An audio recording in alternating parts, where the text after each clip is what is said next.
when I'm talking to you, should I look at the camera?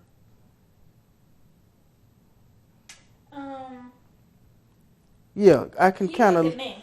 Well, I'll be looking at you, but I also can be looking at. I didn't know whether you needed me to look at the camera. I can be looking at you both. It doesn't matter. I wonder why it's giving From me where the that. camera's sitting and where you're going to be sitting, I can see.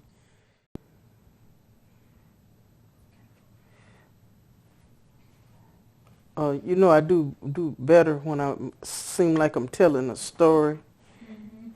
and Well, then that's exactly what I want you to do. yeah. All I want to say up front is that I'm Laura Anderson, and today is Tuesday, June 3rd, 2014. And I am here with the famous Annie Pearl Avery at the Birmingham Civil Rights Institute. And we want to thank you for taking the time to come here and tell some stories. Thank you. So you were born here in Birmingham? Yes, I was born and raised partially here in Birmingham. Um, I always like to start my story off telling about when I was real young. I think about 9 or 10 years old, and I had an aunt in Pittsburgh, Pennsylvania, that her husband had passed, and she wanted someone to come stay with her. So my mother had 4 of us, and my mother decided to share me. And I stayed in Pittsburgh, Pennsylvania for a while there. And then I was back in Birmingham at 14. But on the way up to Pittsburgh, something happened, and it really didn't resonate until about 3 years ago. What my aunt meant when we got to Cincinnati. That's the what they call the Mason-Dixon line, Mm-hmm. and we were the only people on the bus. We were the first ones to get on the bus, and she said, "You can sit anywhere you want." So I took off and found me a seat on the back of the bus. And I finally realized that she wasn't telling me to just choose a seat. She was telling me I could sit anywhere I want. But now you remember now, I'm a little girl, and I don't know about all this, not really know. I'm accustomed to going to the back of the bus. But there was no sign or anything, but I still went to the back of the bus because I had been conditioned to go to the back of the bus. I realized now I had been conditioned to go to the back of the bus. Mm-hmm. But anyway, I'm back in Birmingham at 14, and Reverend Shuttlesworth was here trying to, he and Reverend Billups and Reverend Oliver and Reverend Pfeiffer, all of these people, they were trying to integrate Phillips High School with their children. And I didn't get the opportunity to really meet them until later on when the Freedom Riders came. And I said if the Freedom Riders came, I was going to go with them because they were young people. They said young people were leading this sit-ins and the Freedom Ride. So I said I wanted to go. If they come to Birmingham, I'm going with them. And So how when they old were you?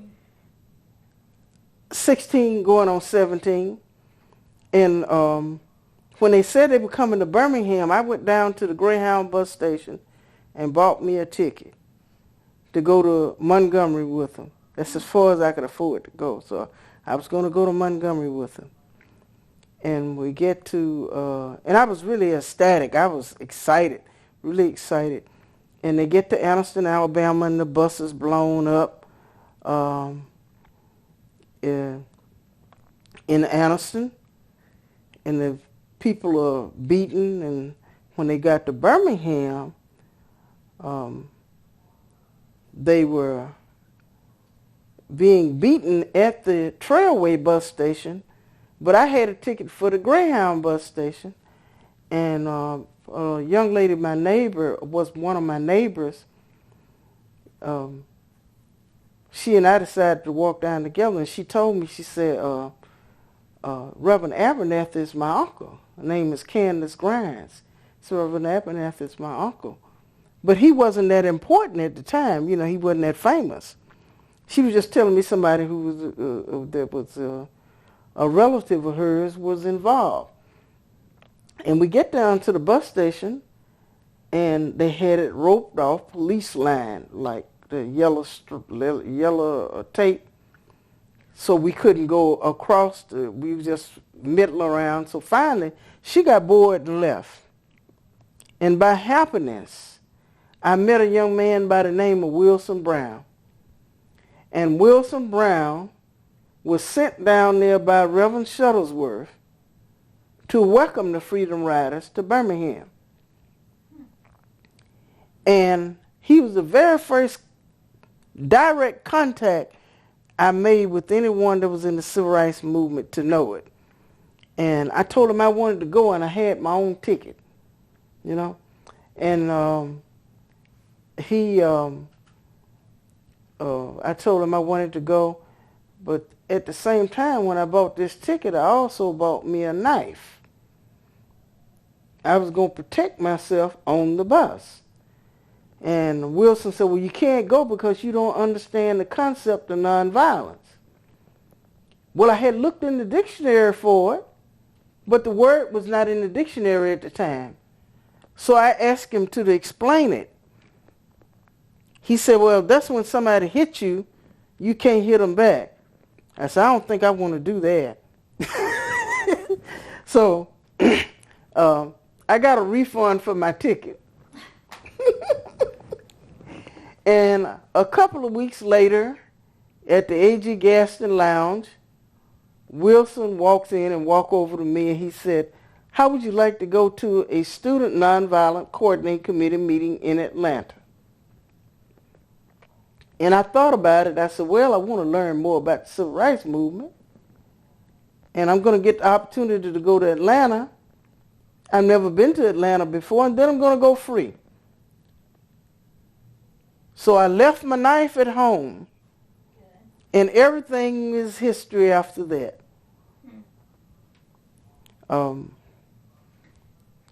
I detoured from the nonviolent workshops, though.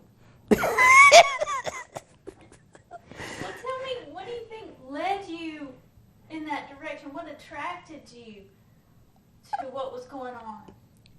I don't know. It could have been living in Pittsburgh for so long and being away from this. You know, it's a funny thing. And once a slave been free, they don't want to be slave anymore. And it was different in Pittsburgh, Pennsylvania. That might have been it. To come back into a situation, you see. And that might have been what it was. I can't really tell you. But so you don't have memories from school or from growing up of reading things or hearing things? Well, we didn't hear very much, and I remember that the curriculum didn't have a lot about history in it. And being a kid, you know, these things weren't that important at 9 or 10 years old. And then when I get to Pittsburgh, things changed. You know, the kids that I'm playing with, they said, well, you don't have to say yes, sir, and yes, ma'am. You respond by saying yes or no. And after I'm there, yeah, I adapt to my environment. I gotten to the point I wasn't riding the back of the bus. I was going wherever I thought I wanted to go. But I don't know. It might have been the shock of coming back to Birmingham at 14, because, see, I'm understanding a lot of things different than I was at 9 or 10 years old. Sure. You know, being mature, I was maturing, and these things were happening I had to ride the back of the bus again. I'm saying it was just, I had to go through, I guess this is probably what prompted me. Probably one. It might have been just one thing. It might have been several things. But in hindsight now, I think that might have been one of the things, for sure.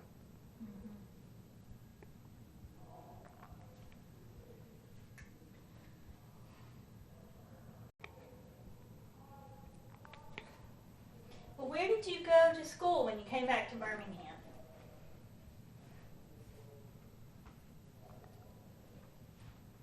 I was going to Lincoln Elementary, and then I went to Parker Night School. Okay. What did your family? Oh man. What did your family do for a living? Well, my mother and father were separated, but then my dad changed tires. That's what he did. He was not as literate. My mother had been a nurse before we were born. Mom had been a nurse. And how many were in your family? How many children? There were 4 of us, 2 girls and 2 boys. My dad had some children that were of another union. He had two girls. And where are you in the age of the? I'm the oldest of all. Ah, okay. They all looked up to you. Well, I don't know. I know about that, but anyway, I'm the oldest. Do you want me to start where I was telling the story, or do you want me to go on? We'll pick up at the Freedom Rides again. I do want you to tell it, but I'm trying to set this in a context. So you were living with your mother. Yeah. When you moved back to Birmingham, and you were the oldest. Yeah. You had some brothers and sisters, Mm-hmm. and you were in night school at Parker. Okay. So you got your refund. You didn't take that Greyhound. No, not then. I didn't take it. Okay. But I left my knife at home, and everything is history after that. I went to Atlanta, and when I got to Atlanta to the Student Nonviolent Coordinating Committee conference, I met the first decent white people that I knew. There might have been some in Birmingham, but I didn't know them. I met Ann and Carl Braden. I met Bob Zellner, Dottie Miller, Penny Patch, Bill Hansen. I met other people like Julian Bond. I met Jim Foreman. I met Bernard Lafayette. I met several other people. Charles McDoo, who was the chairman at the time, I think. I met a whole host of people. Miss Ella Baker. I met Miss Baker for the first time, and she happened to turn out to be one of my mentors. She and Jim Foreman. Yeah.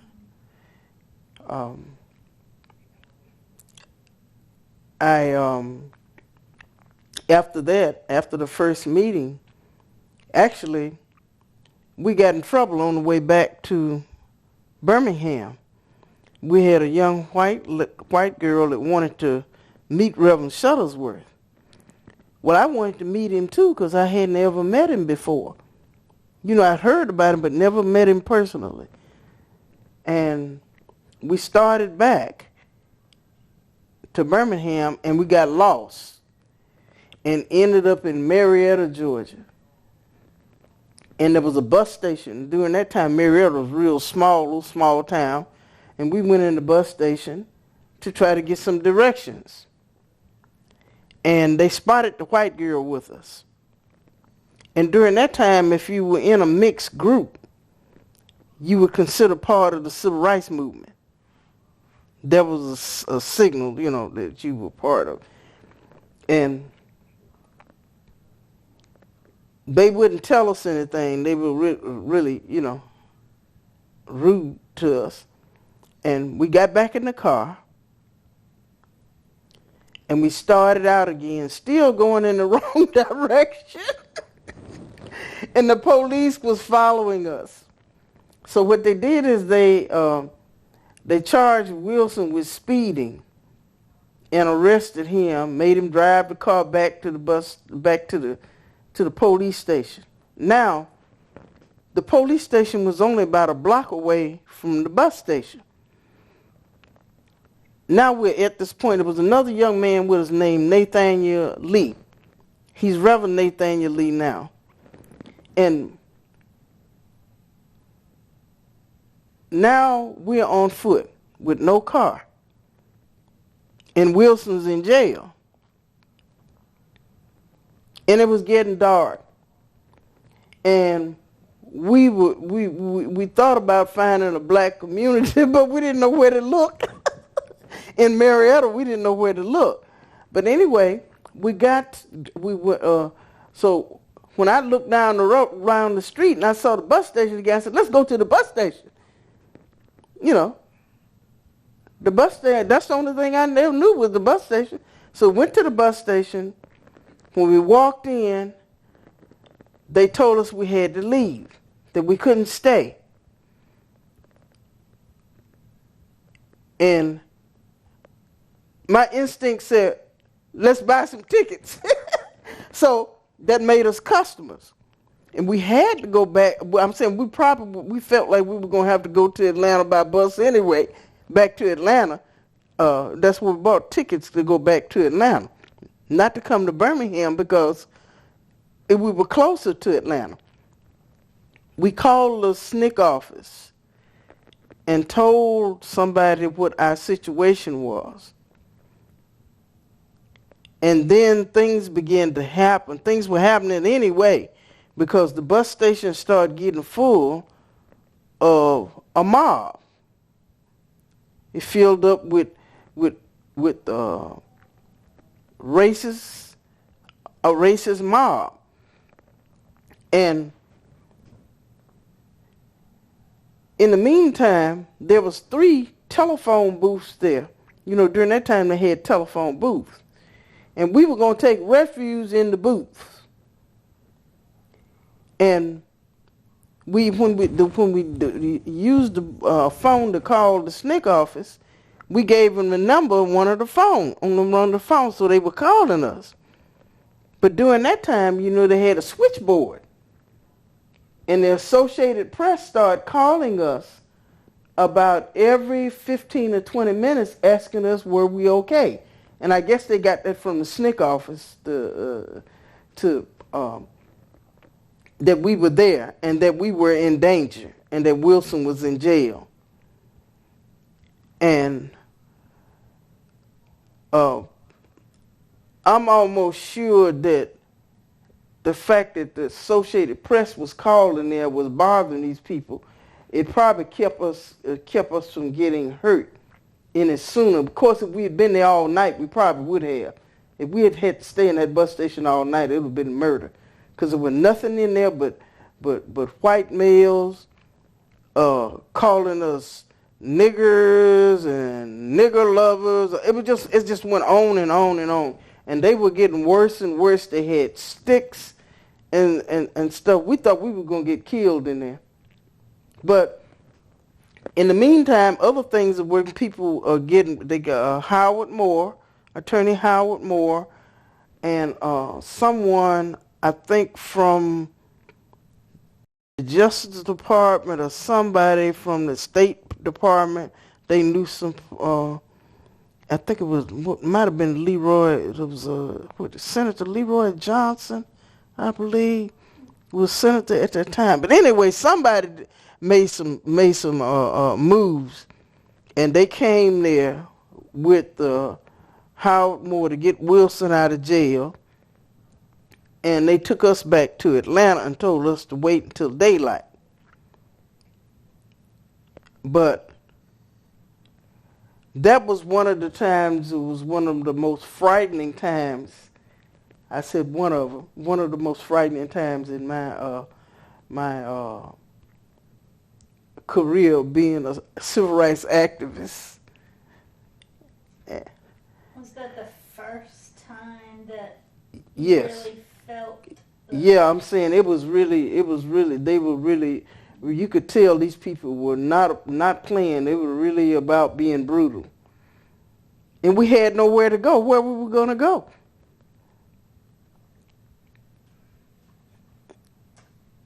Well, that didn't scare you away from the movement. No, everything was history after that. I ended up in jail in Albany, Georgia. When I got back here and I met Reverend Shuttlesworth, I met him in his pajamas. He was in his pajamas that morning when we got back. And after that, they took me down to I think it was the Woolworth or Crescent's or something, the 5 and dime store to sit at the lunch counter. And I hadn't quite gotten adjusted to this nonviolent thing, so I'm sitting there, and this guy is going down the counter, pouring ketchup and spitting on us. And I said, well, I kind of get it. And Reverend Shuttlesworth said, come here, I want you to stand here beside me. you haven't been indoctrinated enough. And I stood there beside him. I said, I'd like to go back up there. He said, no, I want you to stand right here beside me. Yeah. He was afraid you were going to hurt one of those guys. Well, I don't know about hurting somebody, but I really wasn't ready for being spit on. At this point, I'm new into this thing, so this. I can't imagine ever being ready. Yeah, but I ended up being in all of the major activities in the civil rights movement during the 60s.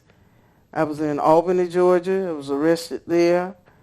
I went to Americus, Georgia to help work on voter registration there. I went to, I was arrested right here in Birmingham. And what happened, they sent me on a decoy march.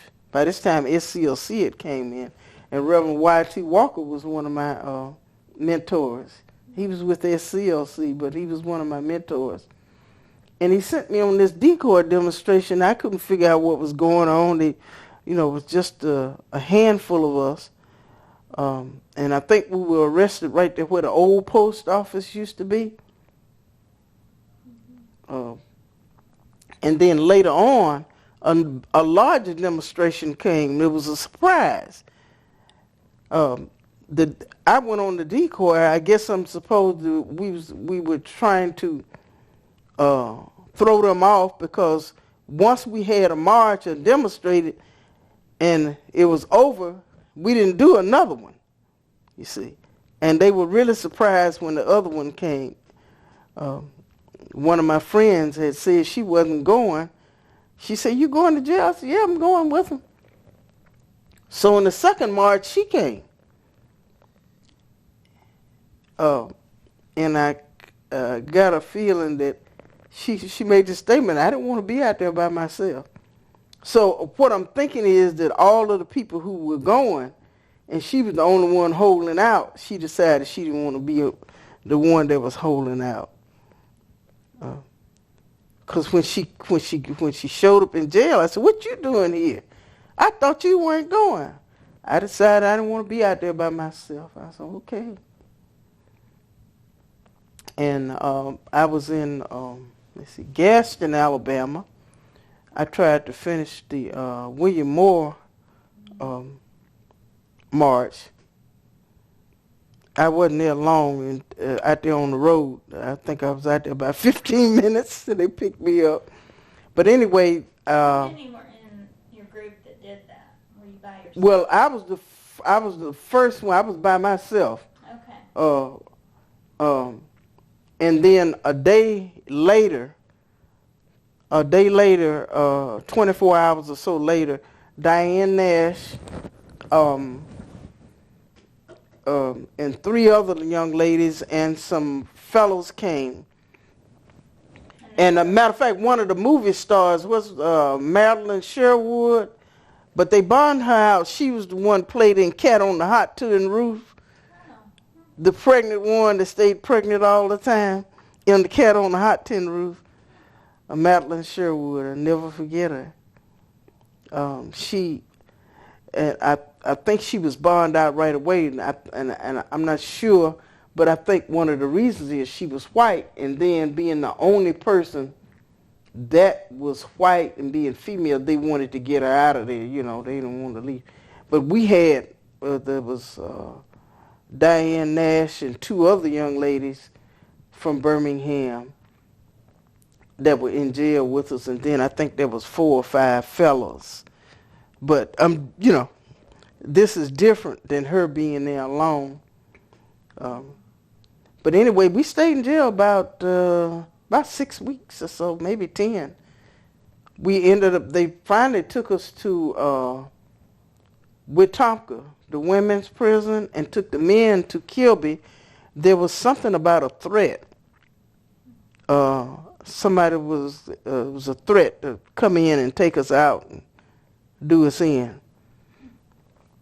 But I worked in Gaston, Alabama after that for a long time. I worked there. I was cattle prodded there by the state patrol and the police. Arrested several times. I can't remember how many times. And then I was in demonstrations in Tennessee. I was arrested in Danville, Virginia, several times. One of the times I served 90 days for contempt of court. That's the only time I ever served. I served those 90 days because the judge refused to set a bond or either allow us to be released. It was 2 of us, and what happened is he was asleep when we showed up for court for one of our cases, and the courtroom was full of us. And Matthew Jones and myself, he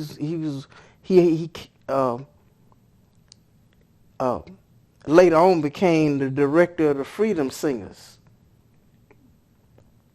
But Matthew and I were there, and when Matthew showed up, and we were out in the hall talking, so finally we walked inside, and the judge is asleep. I said, Matthew, this man's asleep. He really don't intend to hear anything related to what's wrong. So we did what we walked right up to the podium and just fell out. And one of the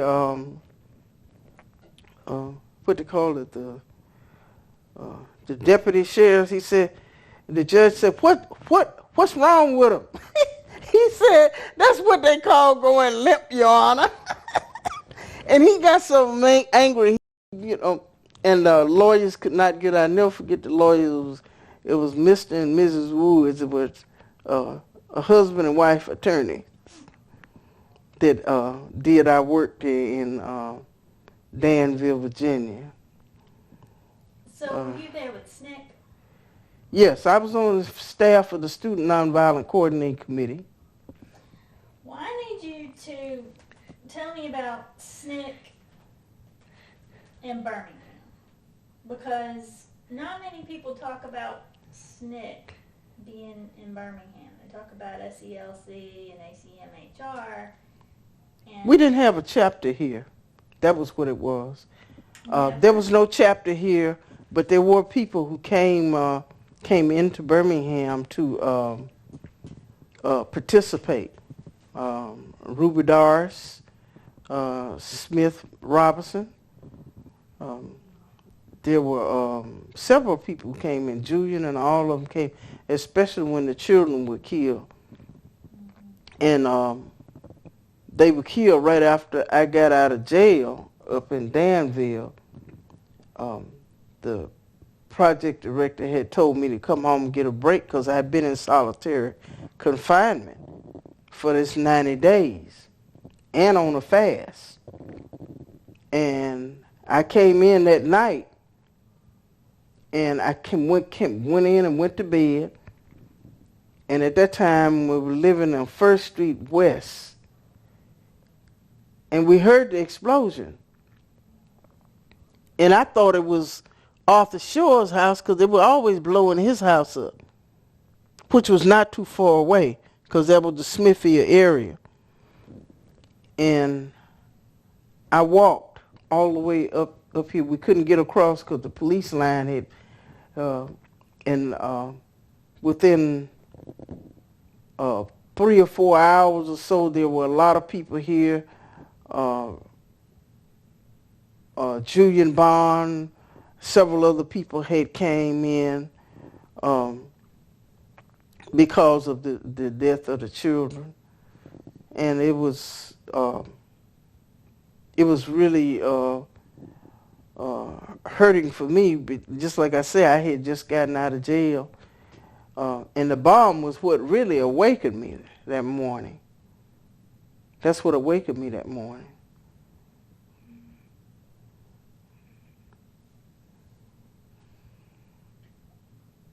How did your family feel about what you were doing? I mean, they let you come home and rest here. Well, I didn't tell them everything I was doing all the time. When something showed up in the newspaper or something with my name on it, some of the people who knew my mother would tell her, because we weren't able to buy newspapers and subscribe to Jet and all that stuff, but they would tell her.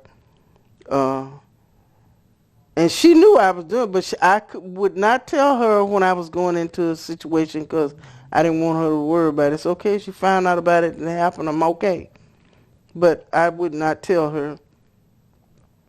And she got tired of that and started marching and going to jail herself so she could get first-hand information, I guess. Well, that's pretty good.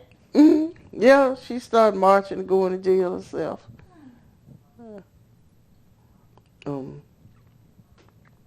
I was also in Mississippi. I was in Clarksdale, Mississippi, working on voter registration when Cheney, Swerner, and Goodman were murdered. And I ended up in Natchez, Mississippi also.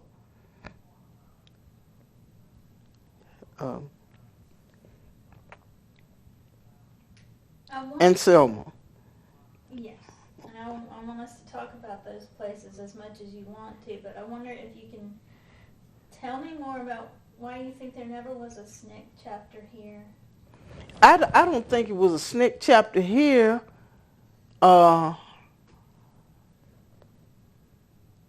Because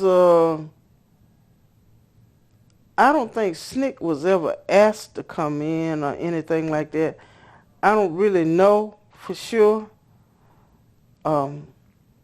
except that there was no chapter here. And there's several places where there was no SNCC chapter, which had nothing really to do with not wanting to come,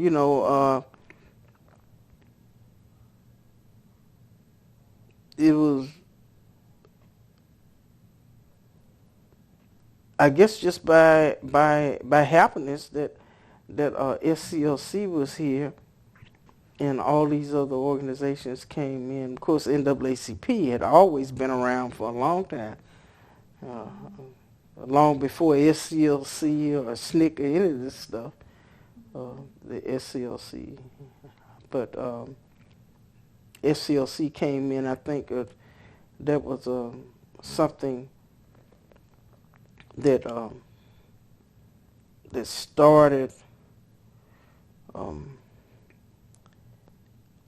out of the Alabama Christian movement. I think that kind of somewhere along in there is where the SCLC came into play. And a lot of people didn't know it, that Miss Baker was, I think, the first executive director for SCLC. And she decided to take the young people under her wings. But I don't really know, to tell the truth, I really don't know. But wherever we were, we worked together, and if we weren't friends, we became friends. You spend enough time in jail and being threatened and your life in danger, you will become friends. Sure.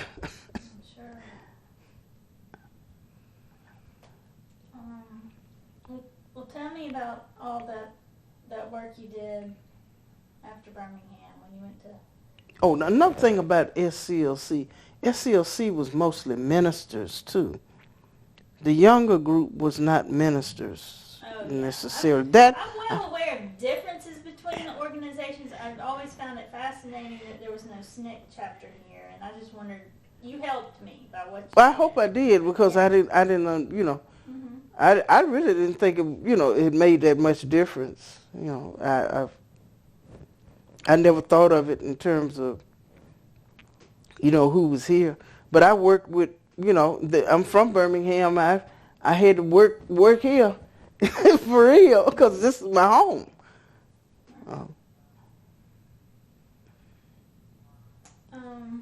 We'll get back to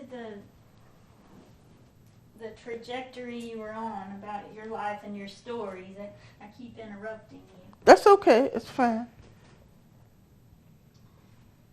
I'll just be playing with this for a minute. How long did you rest anyway? The church got bombed and. I didn't rest very much except when I was in jail. I can believe that. That's when I rest. Yeah.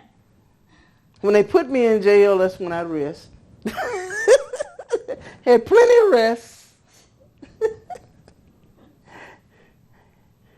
Wasn't comfortable, but I'm saying it was rest. Well, I can see why you'd say that, but I doubt you wanted to go to jail. I don't know. Tell me. Well, at this point, I think I didn't mind going to jail. I thought it was going to be. I thought it was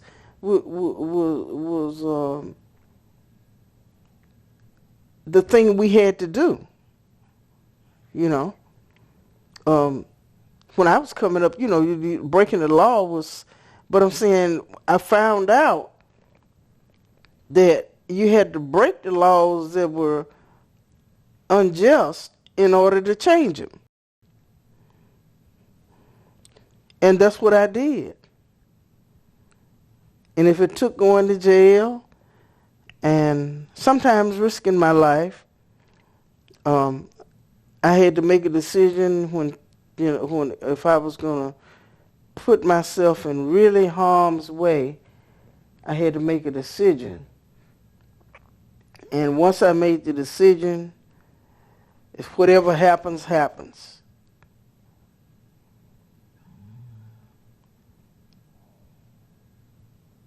And that's about the bottom line there. And I think all of us did, really, because I was afraid, but being afraid, and then I made a decision. Well, in spite of my fear, I'm going to do this. And once I decided to do it, I was more relaxed in doing it because I had made a decision and I knew what the risks were.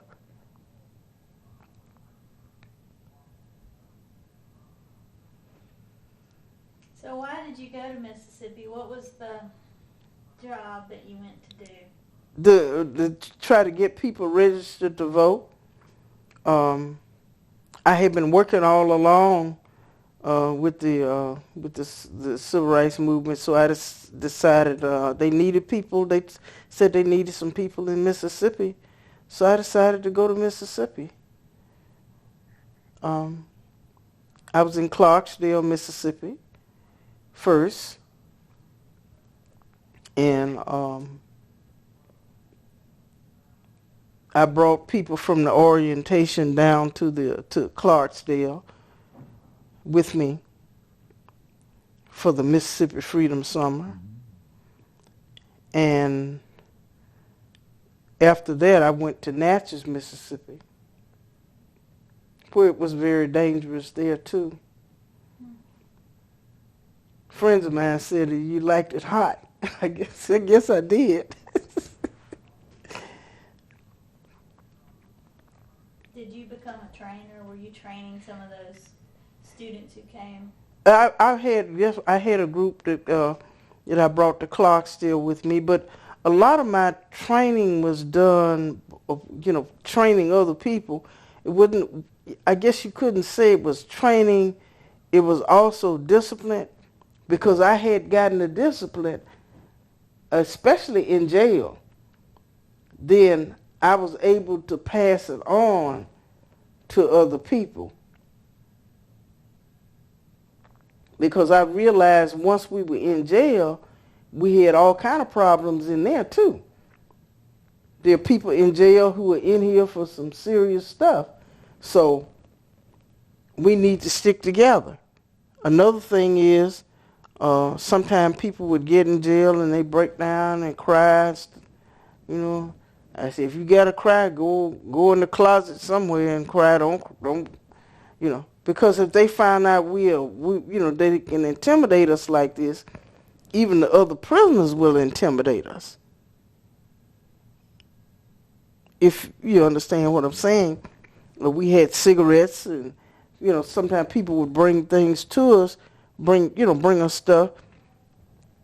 At one time we had to have money, because see, they were arresting us for vagrancy.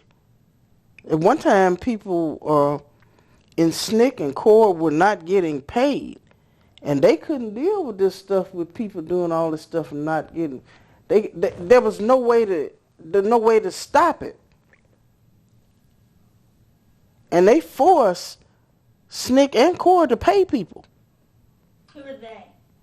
I'm thinking the government, part of whoever, because either the cities or whatever, they said that you had to have a job. Vagrancy. We didn't have money, and we were arrested for vagrancy. In Alabama? In Alabama and Mississippi and Georgia too, and several places. This law was used. Say, for instance, if you didn't have any money and you didn't have a job, a lot of us, after this issue came up, we would have at least 50 cents on us to keep from getting arrested. A lot of times we couldn't stay with people because people were afraid. Sometimes we end up spending a night or two in the car. And if they stopped us and we didn't have any money, they also, even if we had somewhere to stay, we didn't have any money. And vagrancy, I think the vagrancy law is still on the books everywhere. If you don't have it means if you don't have a job or can prove that you're working, you're a vagrant. So we start getting, what was it? $10. The big sum of $10, I think it was $10 every 2 weeks or something like that. $10 a week, whatever. It wasn't. You were on the payroll. Yeah, I'm saying legally we were on a payroll. So the vagrancy law they couldn't use against us. Of course, they used whatever else they felt like using.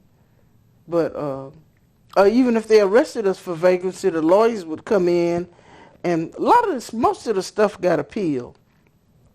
The only thing that was not appealable was that contempt of court. I had to serve those 90 days. But everything else was appealed and thrown out later on by the higher courts. I don't have a criminal record. Okay.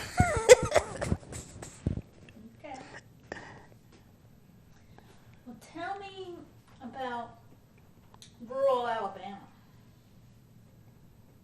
Working in rural Alabama. Because you were a city girl. You had been in Birmingham and Pittsburgh. Well, rural anywhere was was different for me. You know, the only thing about being, it being rural, I couldn't. It was, certain things I could do. I could talk to the people and stuff like this, but there were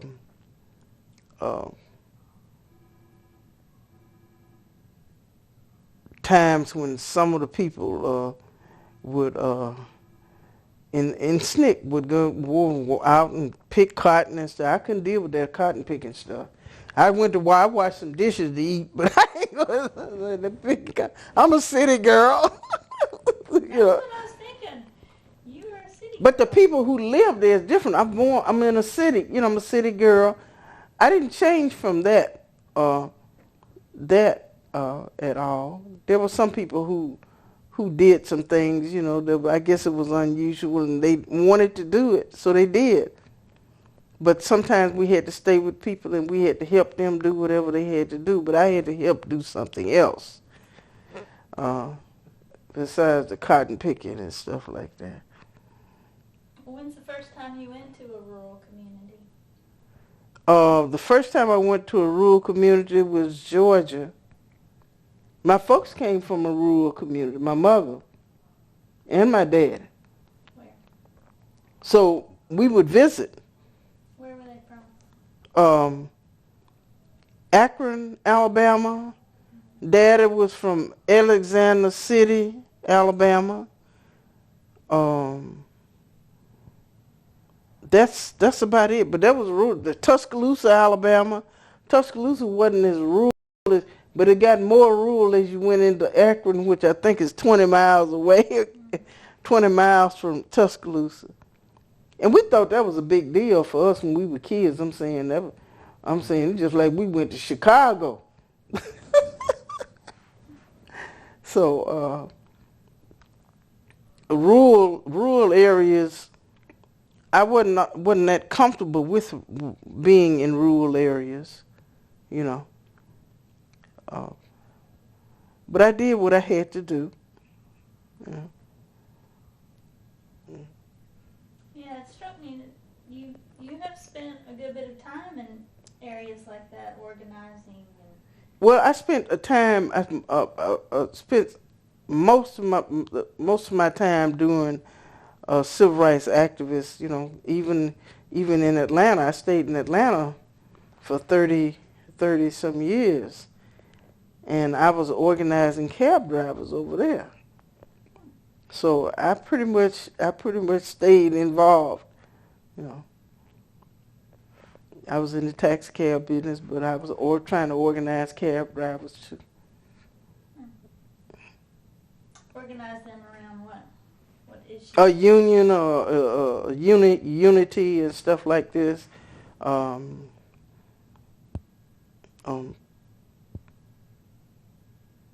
Bogus traffic violations and stuff. And I'm not sure I understood it was something, and this is from some older cab drivers, older people who were in the taxi business, said something about there was a cab driver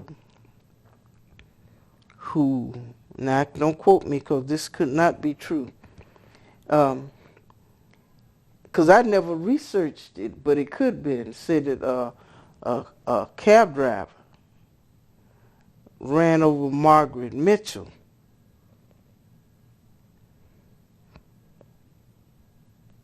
and killed her. She said, if that's true, They said, and they haven't liked cab drivers since. And I'm not sure whether he was a black cab driver. He might have been, because the hostility was directed towards mostly black cab drivers. But I'm not sure that that's true. I'm quite sure you can probably find out whether Margaret Mitchell was. She wrote "Gone with the Wind." Yeah, yeah. Mm-hmm. My mother was named Melanie because of that book. Yeah, but something that's what I heard now, and that was the story. Now, whether it's true or not, I never did try to find out. Well, let's try to find out. Mm-hmm. Well, can you tell me one of your favorite Ella Baker stories about being with her? Oh, my favorite Ella Baker story is I was trying to put something together, and I asked Miss Baker to help me. And she told me she would not do it. So I asked her why, because I got kind of frustrated. I said, well, I wonder why. So I went back and asked her why. She said, you have to do it for yourself. And I understand that now, because if she had did it for me, I would have always been asking someone else to help me. I might not have ever did it myself. But I feel like I can do anything myself. Just about. I need a little assistance or something here once in a while. But I believe it can be done. See, I might not be able to do it as well as some other people. But I'm saying I believe I can do it. Like the computer, I don't know. I'm behind technology. I can barely deal with the cell phone, but you don't hear it ringing because I. Only thing I can do is answer and call out on it. If someone texts me, they just in trouble. If you got a message for me, if it's important, I won't get it. But anyway, I'm working on that too.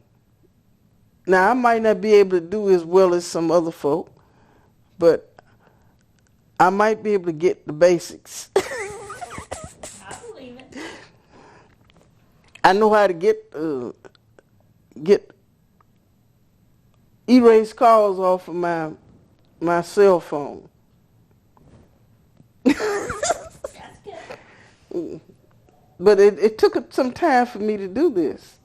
It took a little time for me to do this. Yeah. But you weren't afraid.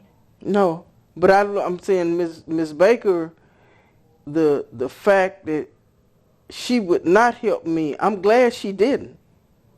No, I'm glad she didn't. And I also thought that she had to be a pretty strong person to do what she did, especially. And then the male chauvinists and stuff, they never gave her credit for a lot of stuff. Stuff she was around before SCLC ever came about. See, when I met her, she had probably already dedicated maybe 25 years of her life to civil rights.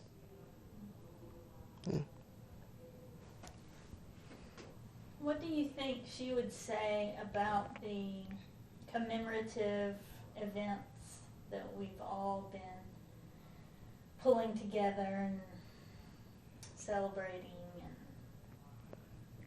focusing on for the last couple of years? It's not over yet.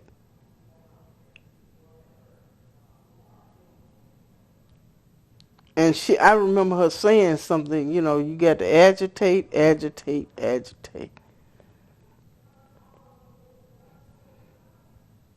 Because it's not going away. Injustice is not going away.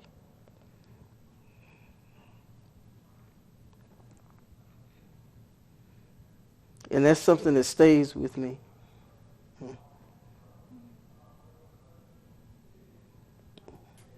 How does it influence what you're doing these days?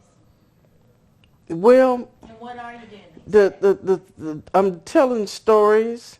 I'm at the uh, Ancient Africa Civil War and Slavery Museum in Selma. During the week, I'm there at that museum from 1 to 5, and I'm there telling stories. And I'm telling stories about what I did, but I'm also learning something there because I knew very little about Africa. I'm not a historian. I knew very little about Africa. I knew very little about the Civil War. I knew, but I'm learning a lot of things because there are a lot of historians that do come through there. And then I'm having to learn everything when I take the people on a tour. I have to know certain things in order to be effective when I do the tour. It's not perfect, but then there are people who are historians, archaeologists, anthropologists that have come through there, and I'm learning a whole lot from them. It's just like being in school too at the same time. It's more exciting. Now I also be over at the Voting Rights Museum there. But I'm more excited about being at the Ancient African Slavery Museum because I was a part of the voting rights, all the stuff that happened at the Voting Rights Museum. I knew just about all the people that were involved. I knew Jim Lawson, and he was the one that taught Martin Luther King about nonviolence. See, all of this stuff I know, and I knew the people. But what I'm learning at the Ancient African Slavery and Civil War Museum, I'm having to, to revive a whole lot of things in my mind, regroup, because there's a lot of things that I didn't know. And there's one thing that I'm trying to work on now. It's a project. Slavery by Another Name, convict leasing. Those vagrancy laws. Yep, that's what. But I'm just finding out. See that they were doing this was something they did all the time, and not only that, I wasn't aware of the slavery by another name, of being re-enslaved after the emancipation.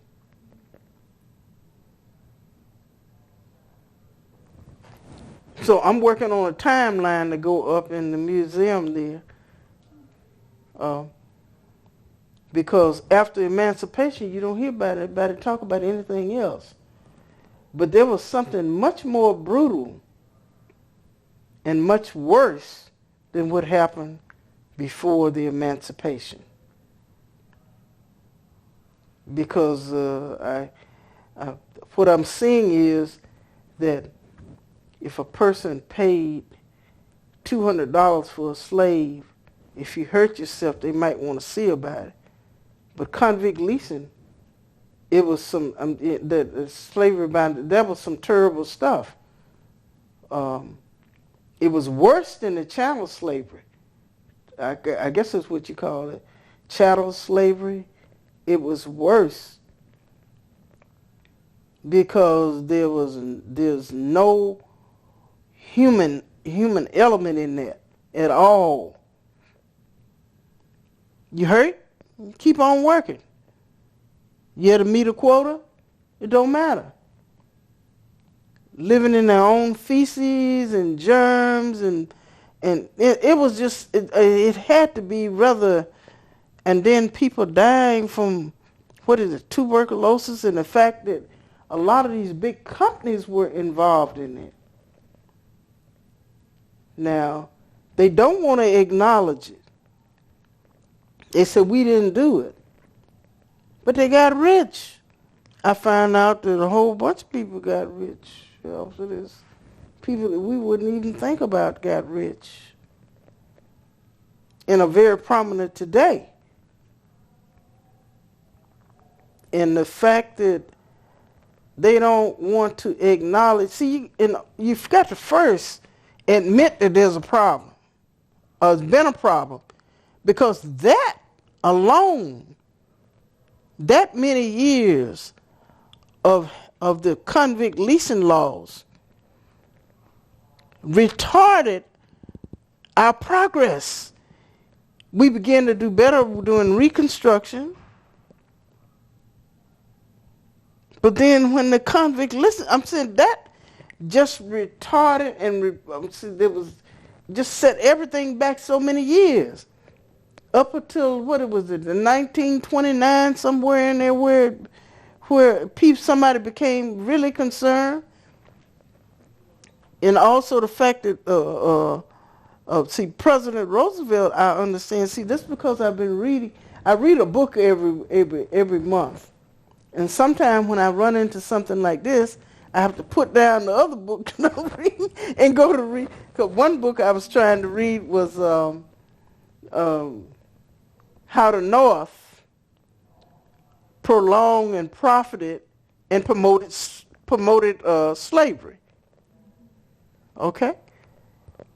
So I had to detour from that to do this. And it was kind of hard for me to read that because it's hard to believe that a human would do this to another human. And another thing is, it happened. I was born in 1943. So some of this stuff pretty much had to been going on around then. My mother was born in 1911. She was born into some of this. And I don't hear my people, to older people in the family, have not talked about this. And they had to know about it. If you were in Alabama or Mississippi or something, you had to be aware of this.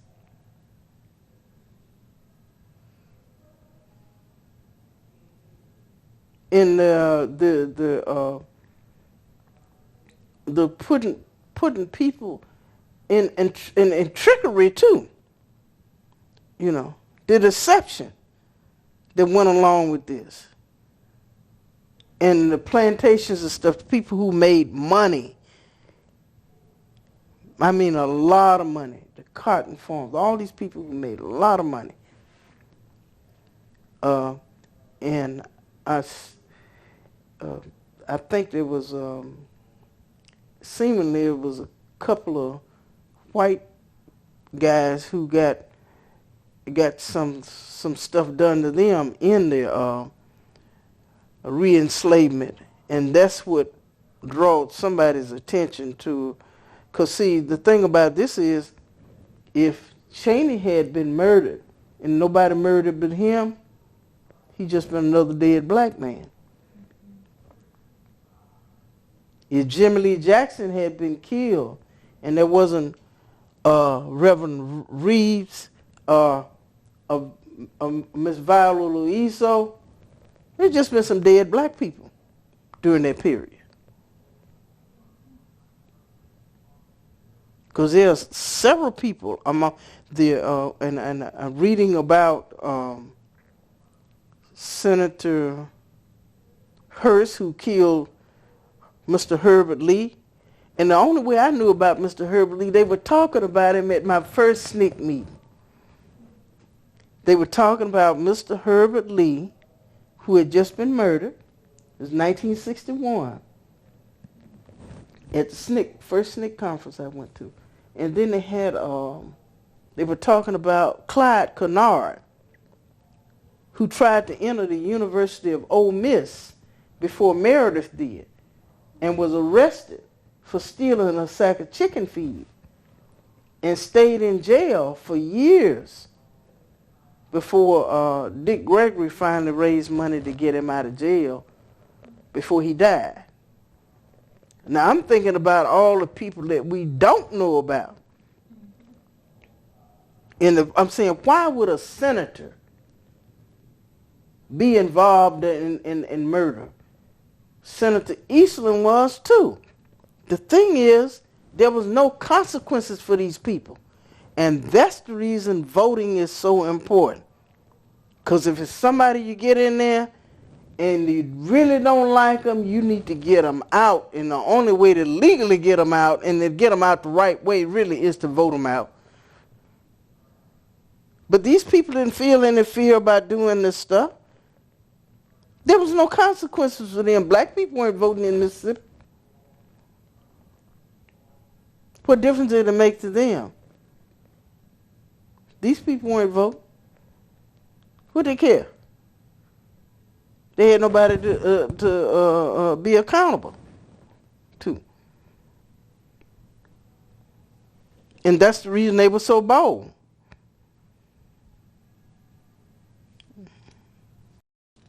But anyway, I hope I'm not talking too much. No, it's good, and you've gone in the right direction that I wanted for closing. You know what? Today's primary day. Who's voting today? Yeah. Well, the thing about this is, it took a very long time before our people got to the point where they didn't have fear of just walking in trying to register. It took the Justice Department. They had to literally come in and take over some of these places.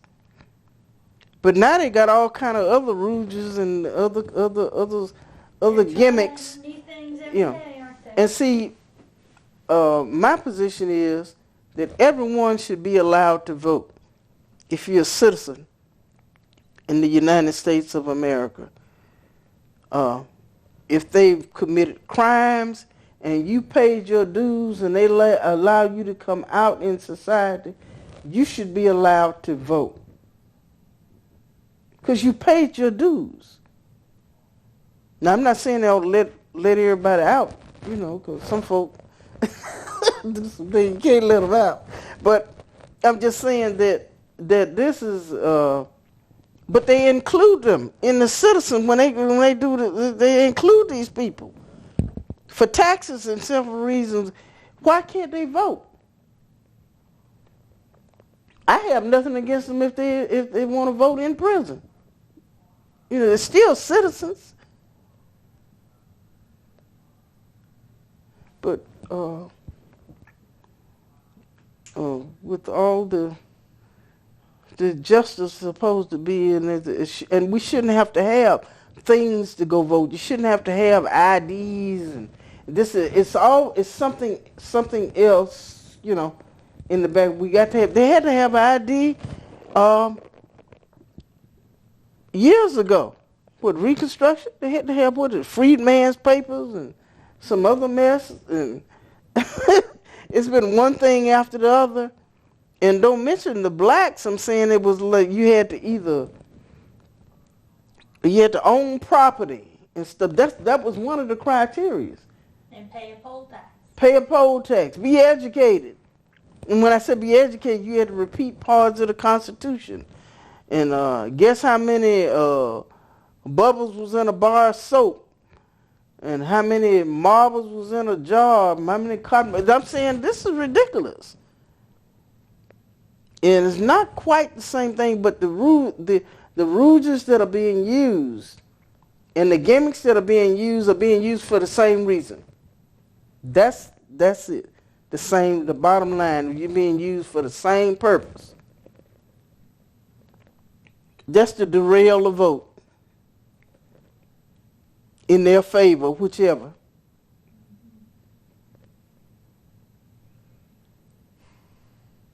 I'm so glad that you are just still doing what you do. Well, I'm still registering people to vote. I'm still doing all kinds.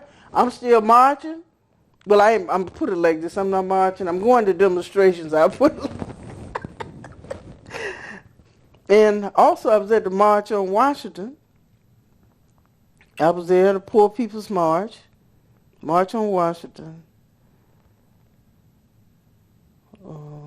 Yeah. There's so many things that sometimes I forget. But And you're living in Selma now. You didn't come home to Birmingham. You well, I'm kind of still living in both, really. Okay. But what happened is, I can't afford to travel.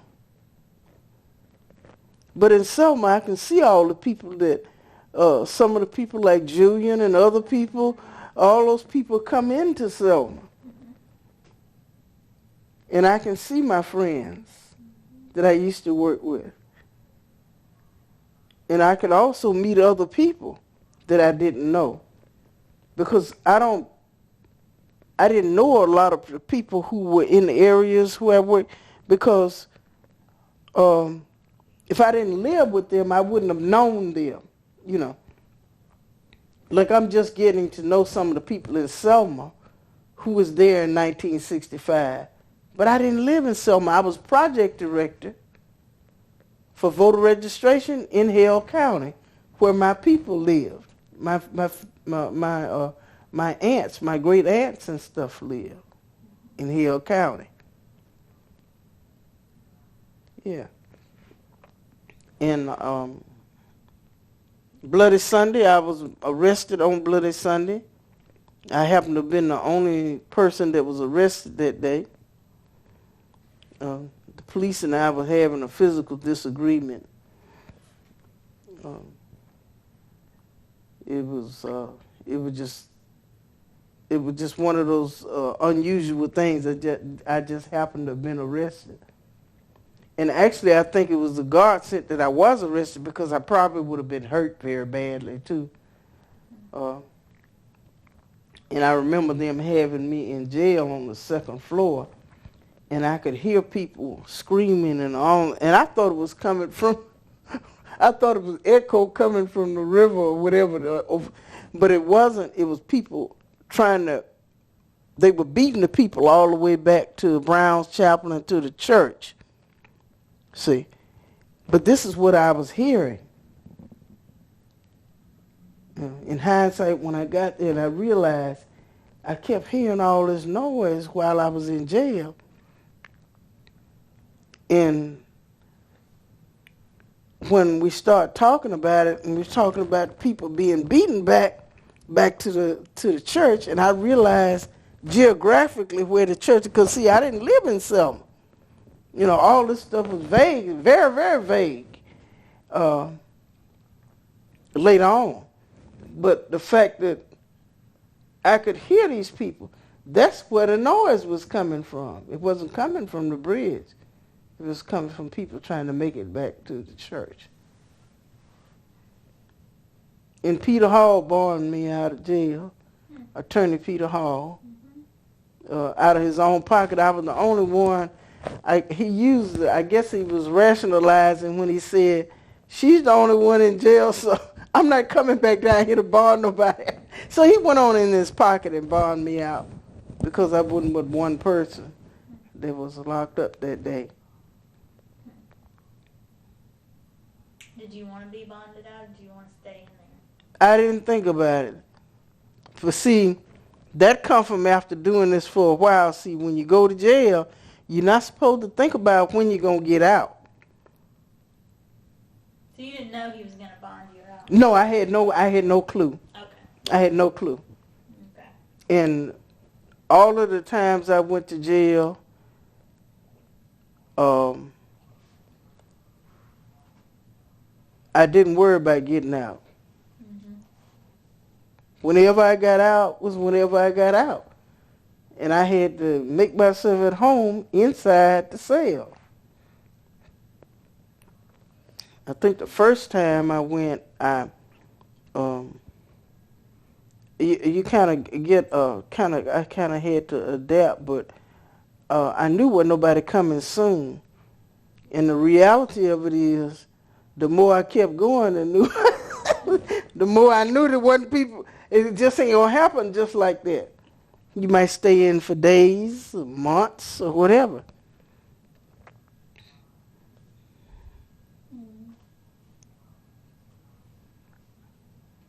What else do you want to say to people who will find this a while from now?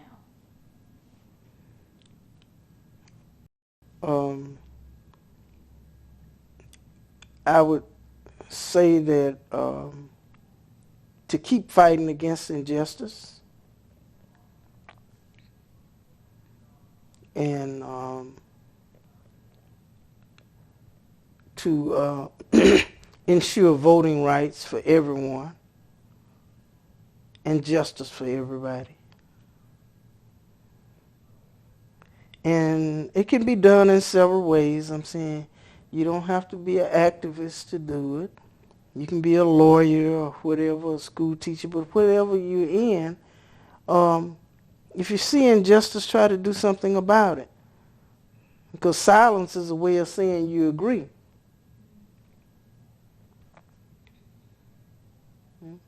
Yep. Well, thank you very, very much. Okay. You've got a lot of stories yet to tell. Yeah. If you ever want to come back and tell different stories, you would be most welcome. But I don't want to keep you all. No, I'm fine. I'm fine. Good. Because you don't, I always got stories because I'm always I'm curious too. See, I'm always looking for something different, And people come in the museum. There was one guy, the white fella came in, and his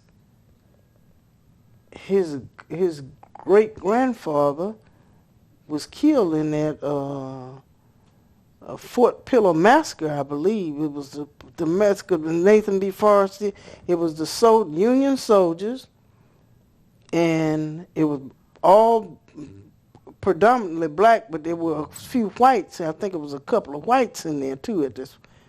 And he said that his great grandfather was one of those people that was murdered. Yeah. Yeah. There are details and details. And that's my big battle here. As we memorialize this movement, even as it's still happening, details get buried. Yeah. And I don't like that. Well, it's going to be, I'm saying this stuff is going to go on for years and years. What I see is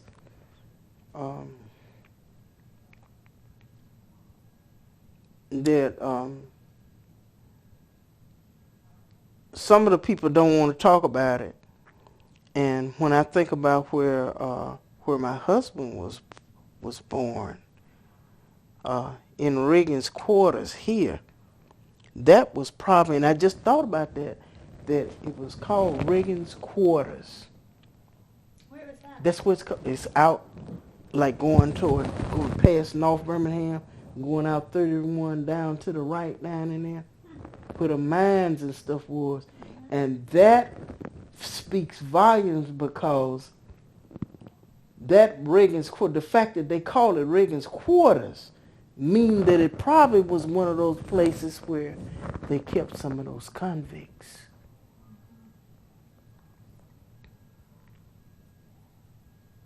Otherwise, why would they call it quarters? That's what it's been called for years and years. Yeah. And Tennessee Coal and Iron, United Steel, and all those folk were involved in this stuff. It was some cruel mess. Pratt, and I didn't realize. I'm just saying that by reading about it and reading specifics, and some people say, "Well, I saw the movie." Well, the movie is not going to be. It doesn't have those details. Details. It don't have details. I want details. It'll make you maybe feel something, but then Yeah. you gotta go read the read the details, and that's what made me think about, because that's right over the hill here. Ain't too, it was, I was saying, it's right in the middle. Pratt City, Inslee. Full of. So what I'm thinking is that some of my people probably were part of. They never talked about it. The only thing I remember my grandfather is I asked him about something that was wrong with his arm, and he said it come from hard labor. That's the only statement he made about that. Nothing specific or anything except it come from hard labor. And by me being a child asking, you know, I didn't know about all this other stuff. Yeah. And my great uncles and stuff, if I had known what I know now, I could have asked them some questions, just so I would know firsthand some things that happened.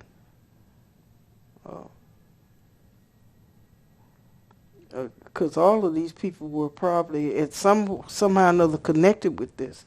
If they were living in the area, they had to be. It was so dominant.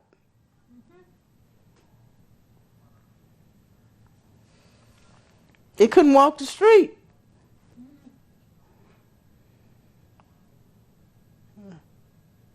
But I also understand something else, too. I understand why our people were always encouraging our young men to go in the army. When they got a certain age, they wanted them to get away from here.